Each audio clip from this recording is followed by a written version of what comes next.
Hey everyone, good evening. This is Dr. Mehta here. So just a couple of housekeeping items.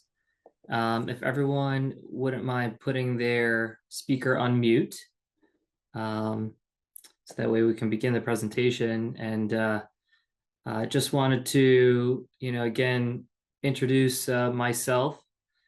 So Dr. Mehta, Priyesh Mehta, practice here at Dayton Outpatient Center. Many of you guys are patients of mine in the practice, or maybe seeing other providers, and so want to applaud you for joining in and spending the time to learn about something new, learn about something that might help you with your pain that you're dealing with. Um, we have been starting these doc talks for patients in the practice and outside, primarily just to educate. And so last month we had a talk about diabetic neuropathy and some treatments for that. And so this month we're really going to focus on osteoarthritis of the shoulder and the knee and some different therapies for those. And keep an eye out for each month we'll be having a new topic. If you kind of follow our newsletter, you can kind of click right into the link and follow us. So we'll have time at the end for question and answer, as well as if you want to chat via the chat function on your Zoom, feel free to do that. And, we can go from there. Okay. All right. So let's get started. So a couple of things, as far as the talk is concerned, what are we going to talk about today? So really we want to define what is pain and why does it exist in us? How do we classify pain? Is it a acute pain? Is it a chronic pain? What are we really dealing with when it comes to pain, and how do we classify it? We know that pain is a signal in our nervous system, right? So when something goes wrong, we feel that sensation, and so typically it's an unpleasant feeling, right? And so we know that pain is not only sensitized at our extremities and our joints, but we can actually send that signal to our brain and to feel that response. And so the way we get an injury and the way we respond to the pain can be different from patient to patient. And so the purpose of pain really in our body is to be protective, as odd as that sounds. And so if, for example, if you burn your finger or stub your toe, that signal will travel to your brain to basically move your hand, right? Or that reflex sensation to just withdraw. And so your body wants to protect itself. Your body wants to tell itself to move away from something that's painful and prevent that injury. And so knowing that those signals, how they transmit from the joints, the nerves, to the spine, to the brain, is really critical in understanding what therapies we have to actually treat these symptoms. And so when we kind of break it up, we really want to look at two different types of pain, conditions. One is acute pain. And so acute pain is when you get an injury, whether it be surgery, whether it be a sprain or strain. And what happens is your body naturally immediately goes into a healing phase, and it starts to, you might have inflammation. That inflammation will eventually calm down, and then your body is now healed, right? That period of time could be anywhere from hours to a couple of days. Majority of the patients that we're talking to today, and majority of patients in my practice, unfortunately, are dealing with chronic pain. Now, that is a different subset of injury, and that injury now maybe started as an acute pain episode and now has become months or years of ongoing injury, pain that started maybe of a nerve type pain. Now it's more of a joint type pain. And so, really that pain can evolve. And so a lot of the therapies that we're talking about today are geared for patients like you that are dealing with chronic pain and chronic injury. And so, like I mentioned here, acute pain, again, it's that short duration, usually recovers, with low dose medication, anti-inflammatories, ice, things like that, usually make it go away. Maybe this is pain that you will never see again. And again, chronic pain, like we just classified, is a pain that can last more than 12 weeks. Now, we know 12 weeks still, in my mind, is relatively a short period of time to heal. Most patients with osteoarthritis or severe nerve injury really deal with this pain, 1 year and later. Again, the whole idea of controlling pain is to reduce that signal, right, to travel to your brain so that we can kind of cope with that mechanism of managing those syndromes to prevent it from happening further. The other thing to note is that pain can lead to depression, anxiety, medication dependence, fatigue, sleep deprivation. So it's important to know that not only want to manage pain to prevent injury, but we also want to manage pain so we can function well, we can sleep, we can do our daily job, we can do our tasks that we need to on a regular basis. Chronic pain, unfortunately, is a very big part of what we're dealing with in the United States. It's one of the most common reasons to see a physician in their office. And so more than 100 million US adults suffer from some sort of chronic pain. With that, about 20.4 adults had chronic pain. And then, really majority of those patients have limitations in not only their work activities, but their life, their function, and their sleep, right? And so not only is this an issue that we're dealing with in the United States, but it's an issue that's affecting patients' ability to function. With that, the cost of healthcare is rising, right? And so trying to manage chronic pain is not only important to treat the day-to-day of the patients, but it's also to prevent the further progression of costs to the healthcare system. If your pain is not managed, you might have to go to the emergency room, and that's going to increase the cost of the healthcare.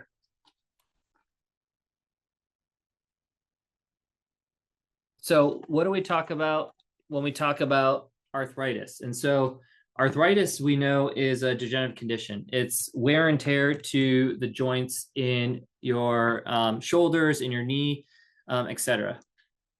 Basically, osteoarthritis is wear and tear to the cartilage. So you can see on these X-ray images, this X-ray is an image of your knee. And so on the left side, there's a normal X-ray. And so you can see that there's space in between the joints. So that means there's enough cartilage to support the cushion of your joint. On that little picture on the right, there you can see that space is pretty much gone. And so not only now has the cushion decreased, now there's bone rubbing, bone irritation. And so that can lead to, obvious pain. That can lead to deformity in the joint, and that can lead to, worsening condition. Similar in the shoulder, the picture on the left, you can see the shoulder. There's a nice joint space line. And then on the picture on the right, that joint space line has decreased. So that's what we're talking about when it comes to arthritis, is that cushion has decreased, that support for your bones has now obliterated. And so that friction, that irritation is a source of pain. What happens when we get arthritis? We get limitations in our movement. No longer are we able to bring our arm all the way above our head. No longer are we able to, maybe comb our hair or brush our teeth in the best way. Similar with our knee, we might have difficulty going up and down stairs, walking a long distance. And so that irritation can really limit the movement. Patients present with a lot of times stiffness in the morning. So when you first wake up, you get a lot of inflammation and pain. And then as you start to get to move, there is some natural lubrication in the joint. And so that tends to maybe help ease some of this discomfort. But then at the end of the day, all you want to do is prop your feet up because your knees are aching, your joints are aching. So movement can help the symptoms. However, typically too much movement can make it worse. So what do we have as far as treatments, for osteoarthritis, right? And so there's really a huge gamut, and a lot of you might have been, had some of these treatments in some form or sort, but, medications, right? Our standard medication for osteoarthritis is anti-inflammatories to really reduce that inflammation in that joint. Physical therapy is a really big piece of what we support and what we recommend, because it strengthens the muscles around the joint so that when you're moving, even if your joint has that bone loss or that cartilage loss, it's allowing you to function. It's allowing you to kind of support that joint. There's different injections that might help. Cortisone is a common injection that we use to treat pain. It's an anti-inflammatory injection that is often put into your joint that can really reduce those episodes. There's different nerve blocks, and then finally surgery, right? Surgery is an option to treat your arthritis. They can, replace the shoulder, replace the knee. It's pretty routine to do, but the risks that go along with surgery definitely need to be considered before jumping into that route. So you might have seen your surgeon, right, at some point in the span of things, right? And some things that, again, quote some of my patients that I see in their practice is that, the surgeon might say, you have severe arthritis. There's nothing else you can do but surgery, right? Maybe you don't want surgery. Maybe you're not ready to make that state. Maybe your work environment doesn't allow you to take that much time off, right? And so there are options. A surgeon might say, you need to stop smoking or lose weight before we do surgery, right? Well, how are we going to lose weight and do that without getting the pain under control? And so, again, there are options that we can do to minimize the pain so that you can be more active, maybe buy some time before you need surgery. Another consideration of patients that have told me, hey, I've had a total knee replacement. The orthopedic surgeon might say, everything looks good on x-ray, but I can't really do anything about your pain. And so that is unfortunately reality. And so, yeah, the surgeon, might say that, hey, your x-ray looks great, but there's nothing really that I can do to help with your pain. And so that is not the case. There's absolutely many things that we can do to help patients that have had surgeries, treat their pain. So what's one example of a treatment that we can do? And so there's different nerves, again, how we're talking about that signal travels from your brain, from your joints to your spine, to your brain. And so one nerve, when we talk about the knee, is called the genicular nerve. And that nerve supplies signals to the joint. And so what we can do as a treatment, it's a non-steroid treatment, that what we do is we actually numb that nerve. And so if we do that under x-ray, if we numb that nerve and you get a good response, maybe a day or two of response, what that tells me is that nerve is really driving that knee pain, okay? And so we can go ahead and do a treatment, again, under x-ray, where we actually heat that nerve. So we kind of put it to sleep. And what that does is that stops that pain signal for almost 1 year. And so what we're doing is we're not changing the arthritis, we're not changing the anatomy, but what we're doing is we're stopping those fibers from transmitting to the joint to say, hey, I hurt, okay? And so this is all done in x-ray. This can be done, in the surgery center or in the office. It takes about 5 minutes to do, but it's a great way to treat the pain if you've never had surgery and you needed to buy time, or if you've had surgery and you're still having pain. Take that same concept and apply it to the shoulder. Same thing. There's a little nerve that supplies the shoulder joint. And what we do is we block that. We numb it, we can burn it, we can heat it up so that it cuts that pain off for a year. Now, what are the limitations of this? Unfortunately, that nerve does regrow back, right? And so that nerve regrows back in about a year span time. So this can be repeated. A lot of times my patients during this time frame do a lot of exercise, do a lot of therapy, so that maybe we go 2-3 years without repeating this procedure again, to optimize their pain. But one of the limitations with this is that nerve does regrow back and it can be repeated. So what options do we have as far as long term for this? And so that's where I really wanted to hone in for the rest of the discussion about what peripheral nerve stimulation does. And so what we're doing here is we're targeting those nerves that I just spoke about, that genicular nerve that sends that knee signal to that joint, that shoulder nerve that sends that shoulder nerve pain signal to that shoulder. And so this stimulation device is a non-medication device, right? So it's not delivering medication. What it's doing, it's, again, stopping those signals from transmitting to your brain on a long-term basis, right? Now we're talking years. We're talking, 10 years, 20 years of really controlling those signals. And so how we figure out if you're a patient, that would benefit from this is we do a 7-day experience, right? So you experience this device in. And so what we're looking for during that experience is, what is your sleep like? What is your mobility? How much of your medication you're taking? Are you able to, function a lot better, do your day-to-day activities, brush your hair, brush your teeth, things like that. So those are things that I'm looking for during that 7-day trial. This is all, again, done under x-ray, just like that injection was done, sometimes with a little sedation if the patient requests. But again, it's an experience for you to see if this is something going to be valuable for you.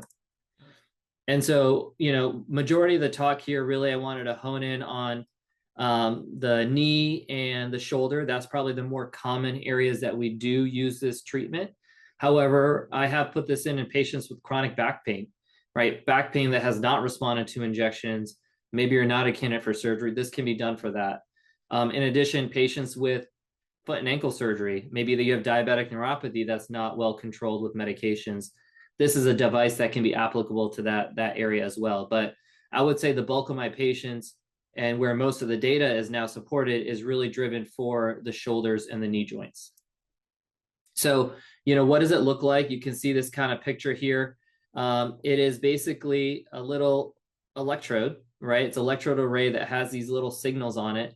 And so what we do is that is injected into the nerve, injected around the knee joint or the shoulder joint, and it's transmitted through a little antenna and receiver. So there's no battery, there's nothing bulky that's implanted in your leg. You're basically sending the signal via this wearable device, almost like a little brace. And so if you're used to wearing kind of a knee sleeve or knee brace, this is exactly what you're trying to do.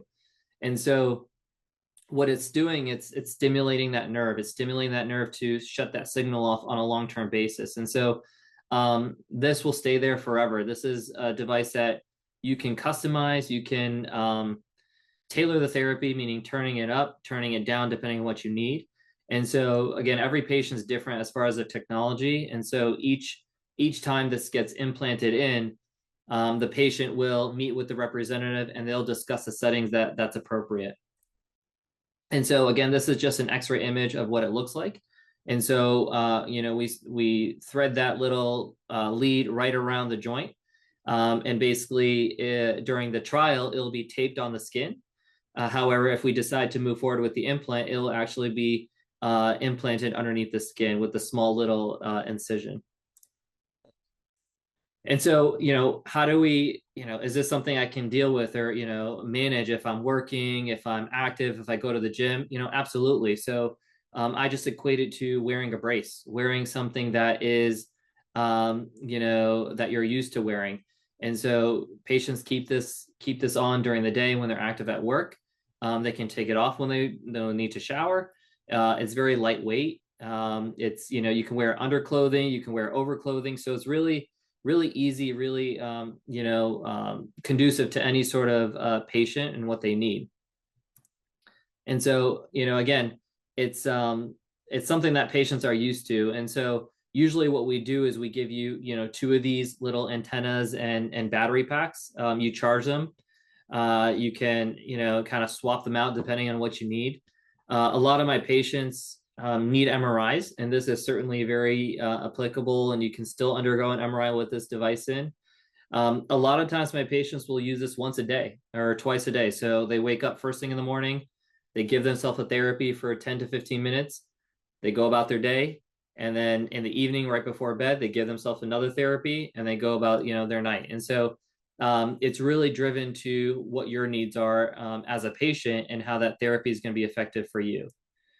So here are some just, other examples of how this wearable looks like. The picture on the left is of the knee, the ones for the back, the shoulder and the ankle. And so, it's very small. It's very, I like to say it's one of the more attractive type of braces that we have on the market. And so, it's something that my patients have not had issues with wearing. Really, it's geared for all patients, both active, people that want to be more active, pain's limiting them. And so, it's a great technology for that resources. So, just to finish up, and then we'll have enough time for lots of questions. Again, feel free to use the chat function to, ask any questions, but, peripheral nerve stimulation, it's really minimally invasive. I mean, it's almost like you're doing an injection, but now think the injection has long-term benefit, right? So we're not just doing a cortisone shot. We're not just doing a simple knee block to treat your pain. We're really giving you a long-term pain option for that issue. And so, really think of a specific area in your body, whether it's your shoulder, your knee, your ankle. if there's a nerve that's causing that pain, we can treat it. This is not drug therapy, right? So it's not a medication induced therapy. And so this is a great way to kind of adjunct any sort of medication that might be there. Finally, all insurances pay for it. Most Medicare supplements do pay for this device, and so we would go through an insurance authorization process to get it covered for you. And then part of the trial is that you need to see a psychiatrist because it's a device. And so we would set that up for you to get things approved. And so with that, I just kind of open it up to any questions. If you feel free to unmute yourself. Thank you. Is this covered by Medicaid as well? So Medicaid does have some limitations in coverage. Again, the idea is that we're hoping to get more data out there so that eventually it can be covered by Medicaid. Yes. But Okay. currently it's mostly Medicare and some commercial insurances. This is completely different than the spinal cord stimulator. This is like for one area. That's correct. Yes. So this is different than spinal cord stimulator. Great question. So spinal cord stimulation controls multiple areas, kind of the main pathway in the spine. This is really controlling a specific area. So a specific nerve injury is what we want to target with this. Are there any other questions?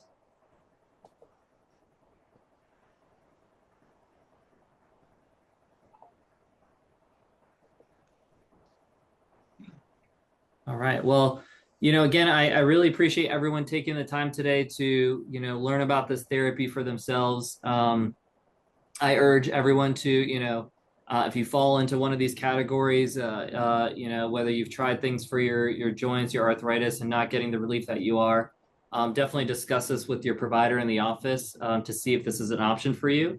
Again, I think the idea here is that everything is patient specific. There's not, cookie cutter medicine. So one type of treatment might work for somebody, it might not work for another, but it's important to at least discuss it with your provider and see if this is an option for you. But again, appreciate everyone's attention today, and keep an eye out for next month's lecture for the Doc Talks.